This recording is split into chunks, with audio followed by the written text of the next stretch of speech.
Boom! We are now live on YouTube and Facebook.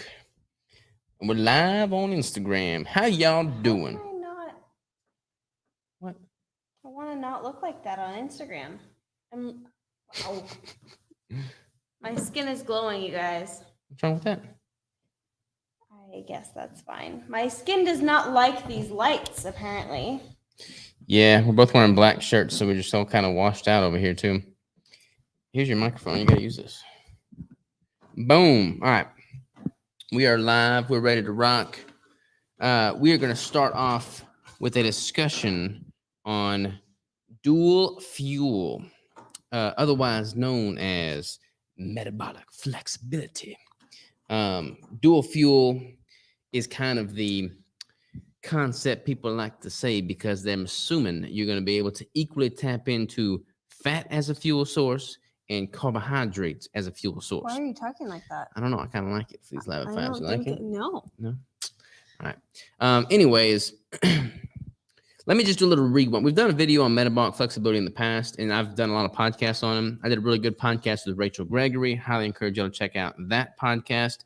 When it comes to dual fueling strategies, I personally am not a fan because I don't really think, like, there are some people that think, hey, if you're dual fueling, you're basically tapping in, you're getting 100% of both, and boom, you're just like, it's magical. You're able to tap into your fats reserves and use ketones and fat while simultaneously tapping into your carbs reserves and using carbohydrates and glucose. The thing is, I don't think like if you were to imagine your body as an engine and you've got a tank for both fuels, you've got a gasoline tank and a diesel tank or electric tank or whatever. I don't think the way the body works is for you be able to open up both of those valves and both fuel systems to just come into that engine simultaneously. I don't think that's the way our bodies work.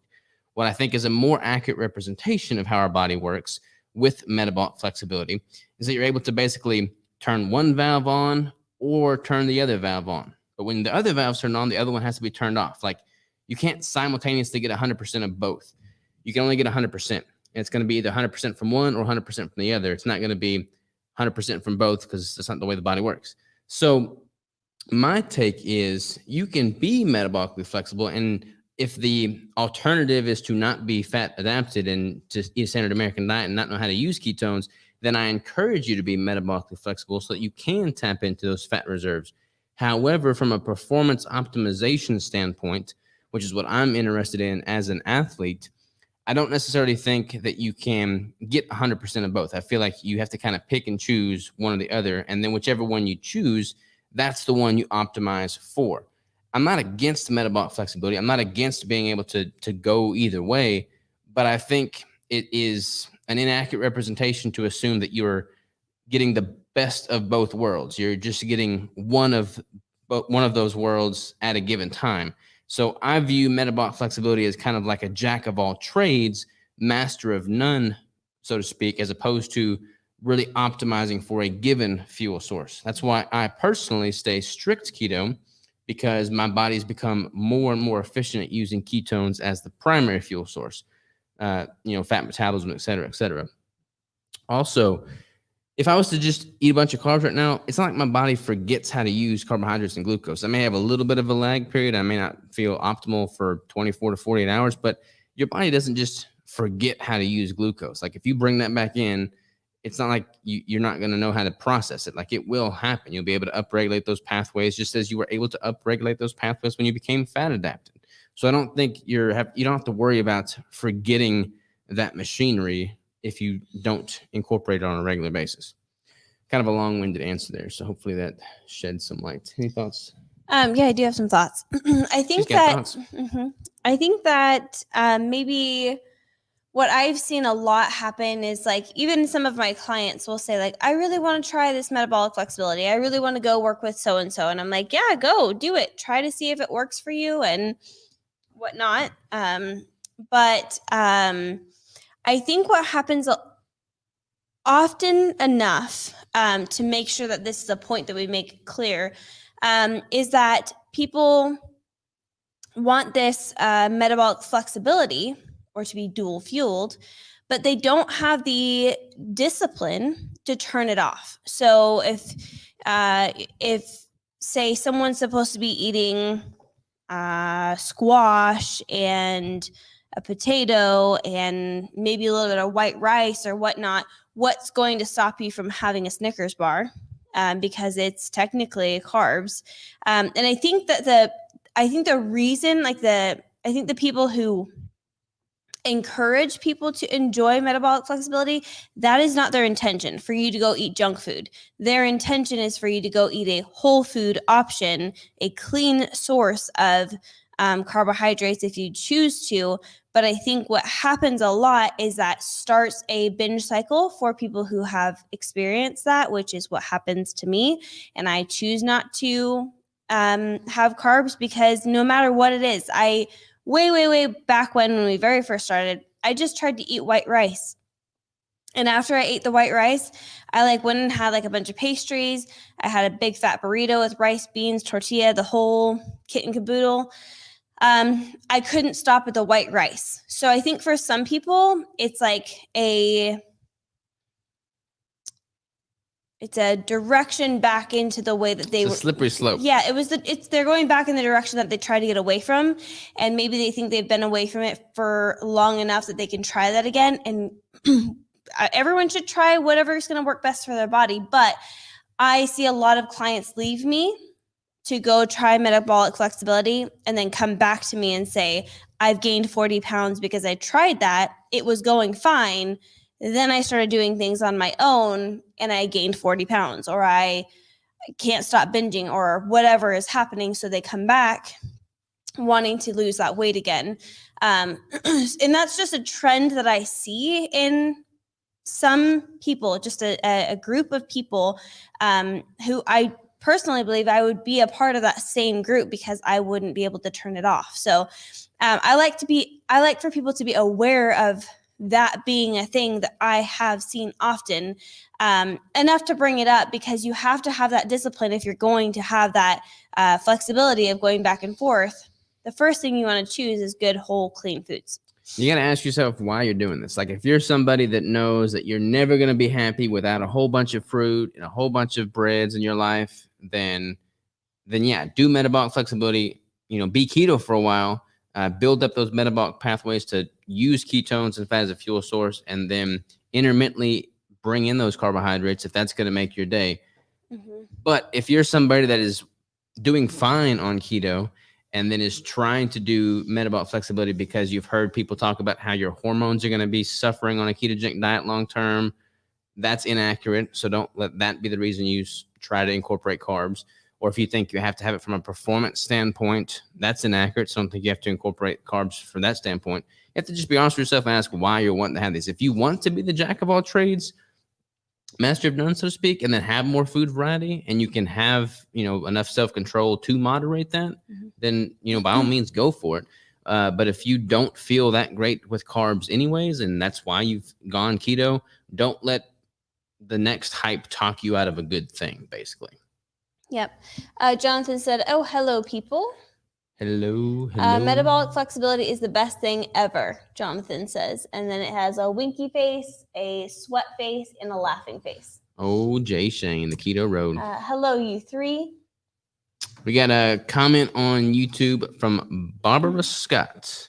Hi, guys. Thanks for coming on. Was looking for the video on YouTube updating us on Crystal's second trimester storyline. Is that available, and where?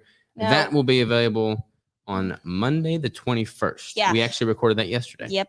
We recorded it yesterday, but it won't be coming out until not next Monday, the Monday following. Yep, 21st. Bruh, your forearms look shredded. I just got done doing MMA. Oh, that's funny. They sure do. Yeah, I got a lot of blood flowing right now. The government thinks our body is like a Look at that. deuce and a half that can use almost anything for fuel. Who said that? Keto Theo. Keto Theo, what's up, man? Got my bricks and book, baby. What's up, Fatty the Natty Bodybuilder? Hope you love the book. Oh, by the way, real quick thing about the book. Let me just show y'all. Hold it.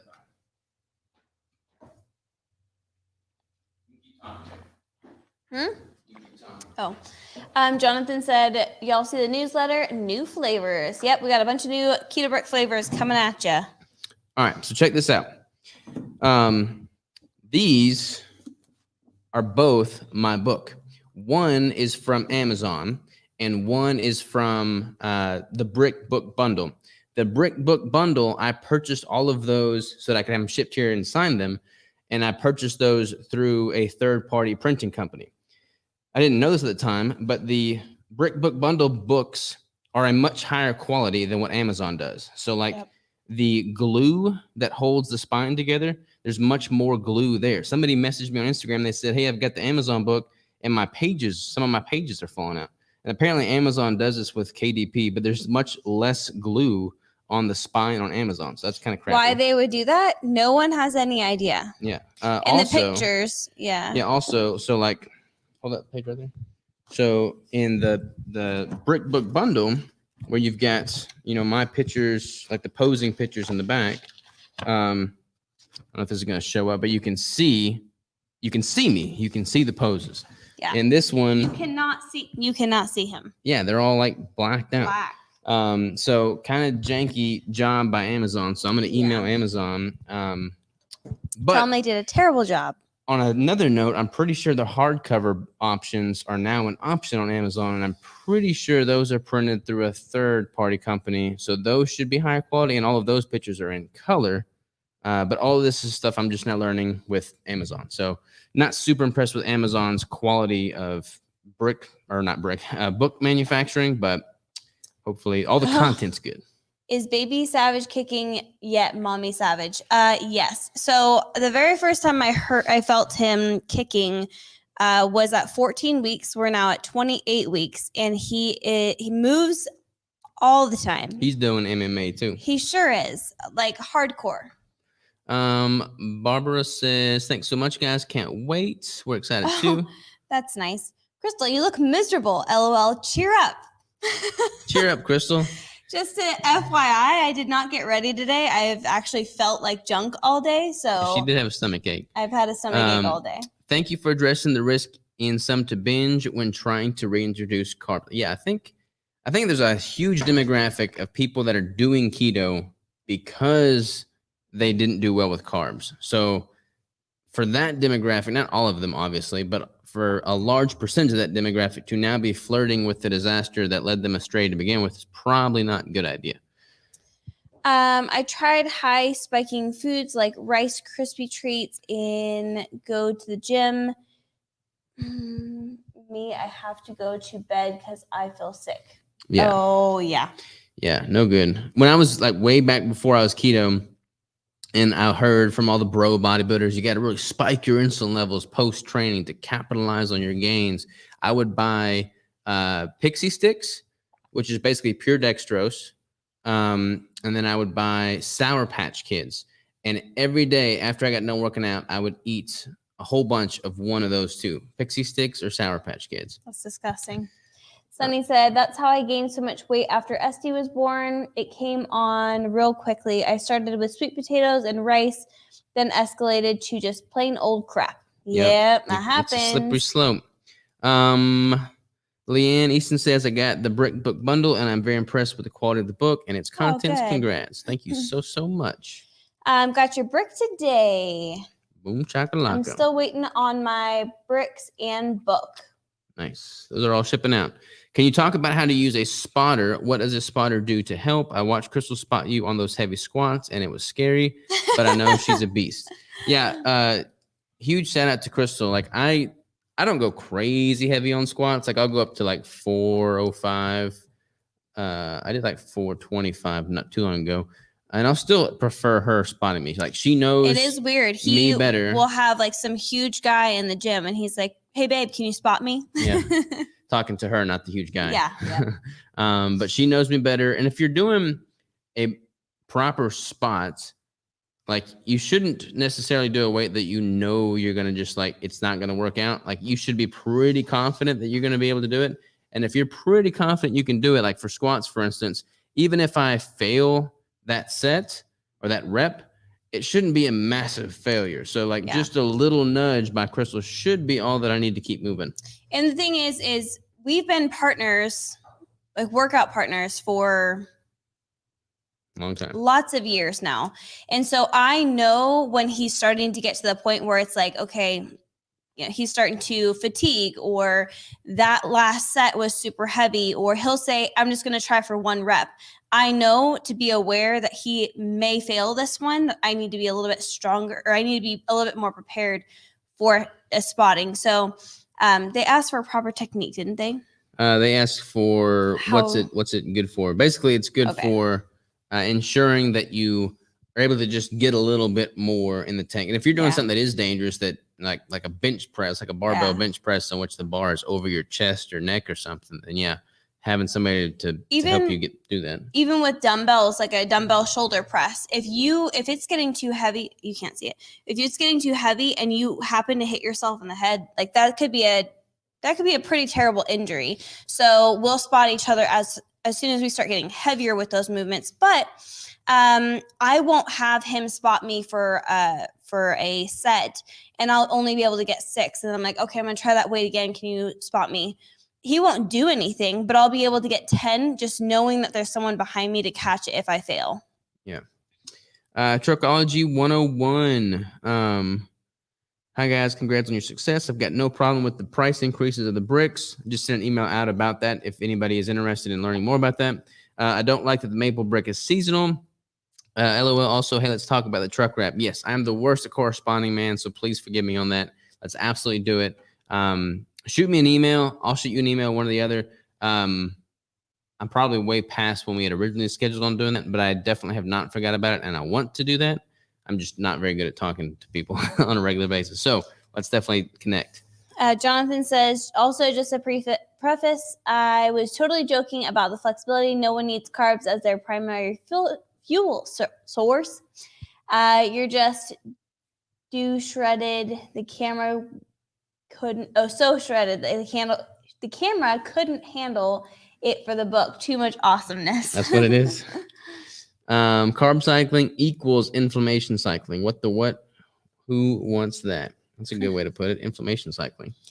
Your bricks are delicious and so nutritional. So whatever price increase needs to be, it will be worth it for the amazing quality. Thank you for saying that. We will 100% never sacrifice the quality. I would rather go out of business than give you a poor quality product. Gym promotions that crap with sugar before and after a workout. Yeah, there are gyms that do that. Yeah. I think it's talking about Jim Stepani. I was thinking gyms. Now I wish I got the brick book bundle. Yeah, I didn't know that was the case. Like I didn't know. We just found that out. I bought my own book on Amazon because I was just curious to see what it would look like if it looked any different. And I mean, it's not that bad. Like everything else is pretty much fine. Hopefully y'all's pages don't fall out. Like surely that was just an isolated incident. Yeah. And you can still see all the pictures. It's just a little bit less quality than the other one, but oh well. New to watching you guys, learned of you from Kim and Nisha Berry. They're the best. Enjoying the content. Well, thank you. Kim and Nisha are the bomb.com.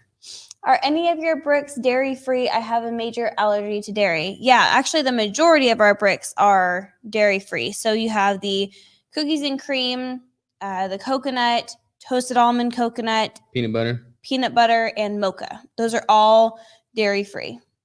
Yep. I have lost a significant amount of weight on clean keto lifestyle. I moderately exercise each day. I've noticed my veins in my arms bulge. Why is that? Because you're losing more body fat. So like with your extremities are the least likely spot on your body to hold extra body fat. So your forearms, your calves, your ankles, your fingers, like of all the body parts you have, those are the least likely to hold adipose tissue. The most likely are your midsection around your organs and around your butt, the lower back, et cetera, et cetera. So as you get leaner, if you're noticing more vascularity around your extremity, that's because that's the first spot to really lean out. You can't spot target fat loss, so don't try and fool around with that. But as you lose body fat, the spots that are less likely to hold body less likely to hold body fat, will show more vascularity sooner. Workout partners, look at that bump. Yeah, it's a serious bump. No go on carbs for me. Loving the info in the book. Shredding up to 3,100 calories is fun. By the way, man, I saw that 385 on squat. You almost had it, man. You almost had it. Bro, you've helped me so much with keto and weightlifting. Thanks for inspiring me. Thank you so much, Casey. We are happy to do it. When is the new merchandise coming out? New merch. So we got some new bricks dropping very soon. And then we got some, we'll send an email out. So, I mean, it's not like this week or anything, but pretty soon.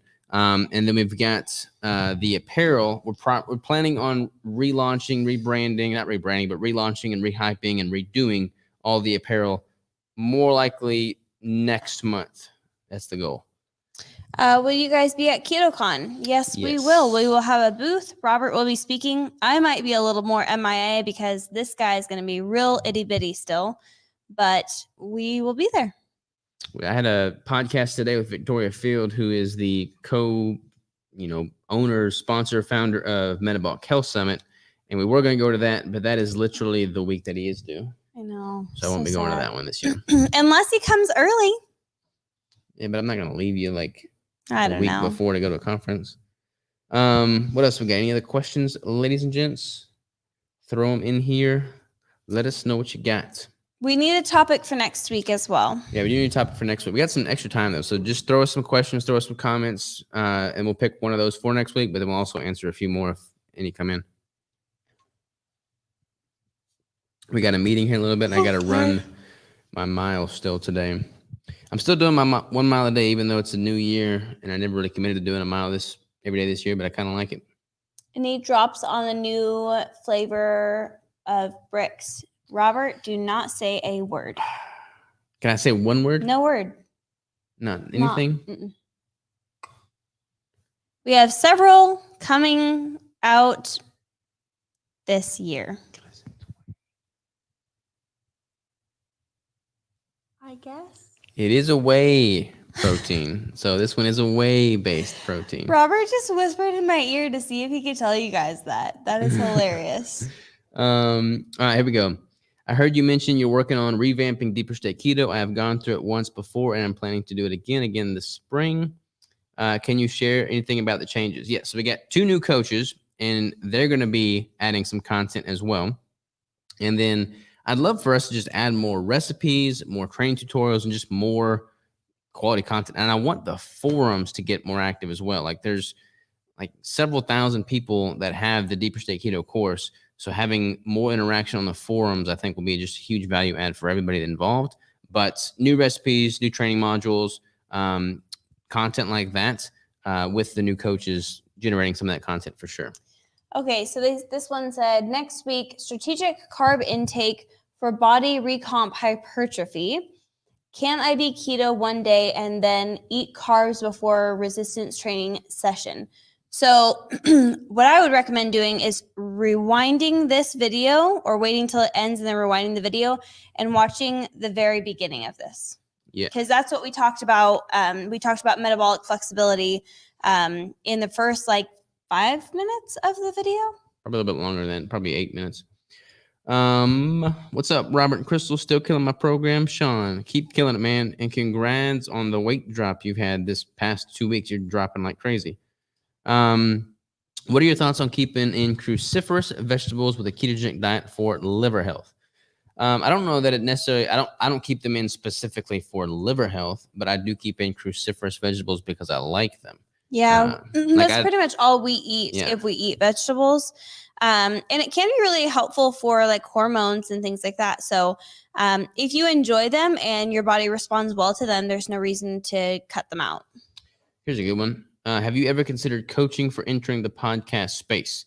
I don't do coaching for podcasting. I mean, people ask me questions about the podcast all the time, and I help them. I'll send them stuff that I've done that works with my podcast. But Adam, he has a whole brand all around podcasting. What is his official podcast?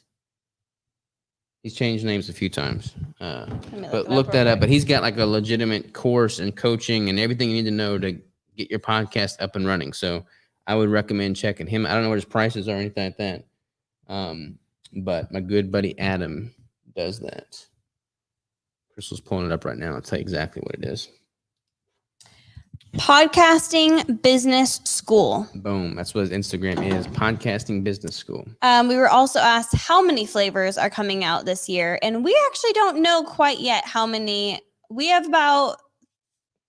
I can say that we have more than 3 new flavors, at least 3 new flavors coming out this year. Within the year. Yeah. So it's February. Within the year, yes. 3 new flavors. Not all at once. Not all at once, but... Yeah.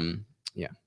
If workout after waking up, do we eat fat only before, then protein after, or protein only before and fat and protein after, or fat and protein before and after? Ooh, that's a tongue twister. So let's talk about us personally. We both either one fast or we'll have coffee with cream because we like coffee with cream first thing in the morning.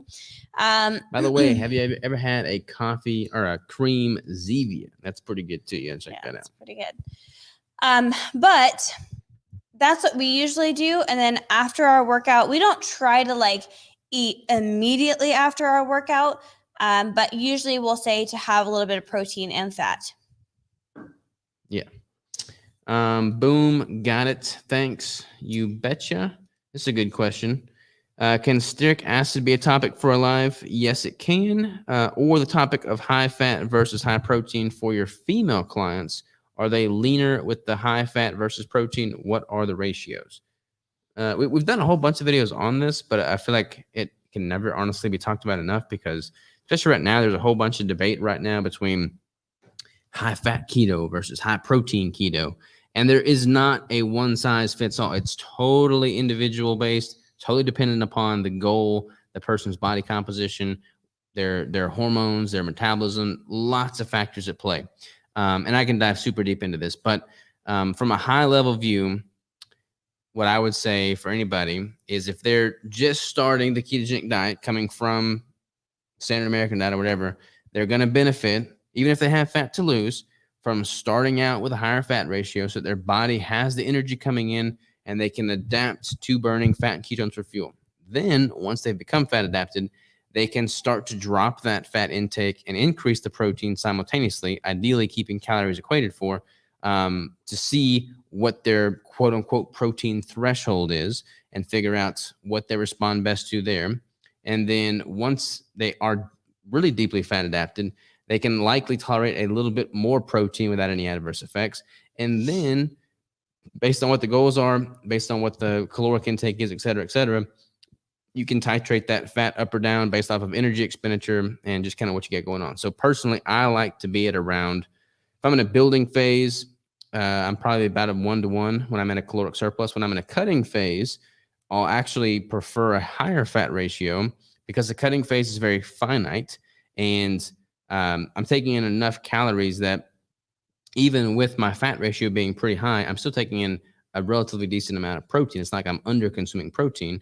But for a finite period of time, it is lower than it is when I'm in a building phase. But by keeping the fat higher, that's going to be more protective from a hormonal standpoint when in a steep caloric deficit. What about stearic acid? Stearic acid is great. We could do like a super deep dive in that too. You want to do that next week? Yeah, we can do that next week. We'll talk about stearic acid next week. Eating out is a mofo. Any suggestions on chain restaurants that's a go-to for keto and carnivore? Honestly, any restaurant except Italians are kind of hard. Italian restaurants are kind of hard. I feel like the chain restaurants have more junk than local restaurants. That is a guess. Most local restaurants will do something like they'll make their own dressings or they'll get locally sourced meats or vegetables or things like that. So you could look out for those type of restaurants. Those are my favorite ones. And then the second thing is you can look on, if it is a chain restaurant, a lot of times they'll have the nutritional breakdown on their website. And if they don't, they should have it in the restaurant. So if you just say, do you have the nutritional breakdown of these things? They they should actually be able to show you, here's the fat, carbs, proteins, all of that. I know like Buffalo Wild Wings does that, but they should have that pretty available to their customers. So that's something that you can do. But we usually always just stick with like meats, vegetables, cheese. Like those are what we stick to when we eat out. Even the dressings, try to be careful with those. Make sure there's not a bunch of vegetable oils and things like that. So yeah. Boom. Shout outs, new subscription guy here, like your channel on this journey myself. Dr. Barry's gave link. Awesome. that's awesome. Well, thank you. Great to have you. And shout out to Ken and Nisha Berry. All right, we got any other over there? Coffee with cacao butter is bomb. It is bomb.com. I like that question. Can women post-menopause go lower fat? I mean, nobody wants to go super low fat. Like lower fat is all relative, but nobody's going to benefit from extremely low fat. So, I mean, I would need a lot more context there. Yes. This. Thank you for saying this. Oh, I'm not sure which part that was for. Does cacao butter taste like chocolate? Not even slightly. Yeah, if you just eat a big old chunk of cacao butter by itself, it's spit it out. Yeah, it's honestly not that good. Do you feel better higher in saturated fat versus mono? I do, yeah. I do like to include some monos, like olive oil, avocado oil, stuff like that, but preferred the saturated fat. Coy says, hey, what's up, Coy? Guys? Congrats on the baby. Well, Thanks, thank man. you. What do you think about the blood food allergy intolerant test? That's so funny. I've been asked this several times lately. You have been asked this. We talked about food allergies in the last podcast. The last Live at 5. What we pretty much have said is that some of the tests are super accurate. Some of them are not as accurate. And it really depends on where you're getting the test from and how they're testing it. So some of them, when you do the test, it'll actually pop up that you have a sensitivity or an allergy to something that's been in your system recently. So it's kind of hard to say, and I don't know exactly the right test to take in order to make sure that those things are a sensitivity or not. But I think it can be beneficial, especially if you're taking the test and then you remove that from your diet for a little while and then try it again. You'll be able to tell if your body's responding poorly to it. Like if you're having more inflammation or if your stomach's upset or if you're having hives or, however your body's going to respond.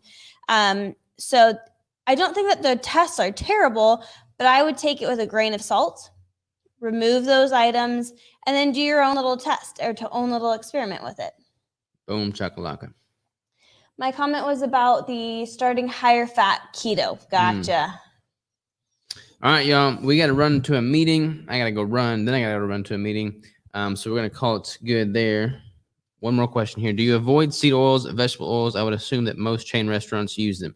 That's a good point. We always ask when we go to restaurants if they do use them. And some of them don't. Like there's a burger joint here called Five Guys. They don't use any oil on their grill. They just use water. Yeah, on the grill, yeah. So, I mean, most people, if you ask, they'll be honest with you. Yeah. What are the differences between Crystal and Robert's one-on-one coaching? Do y'all use the same protocol? We use a very similar protocol, but we have very different life experiences, and like that resonates differently with different clients. Like, yeah. And she doesn't do competition prep coaching. Yeah, that's true. I do not. I send all of my questions on competition prep over to Robert. Boom. But I may be a little biased, but I think we're both pretty good coaches. I recommend stool testing first for gut.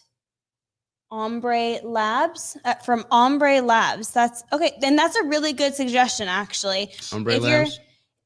No, just doing the stool test, because a lot of things that are, if it's going on in your gut or even inflammation at all, it could be all gut related or all gut based. And unless you do something like a stool test or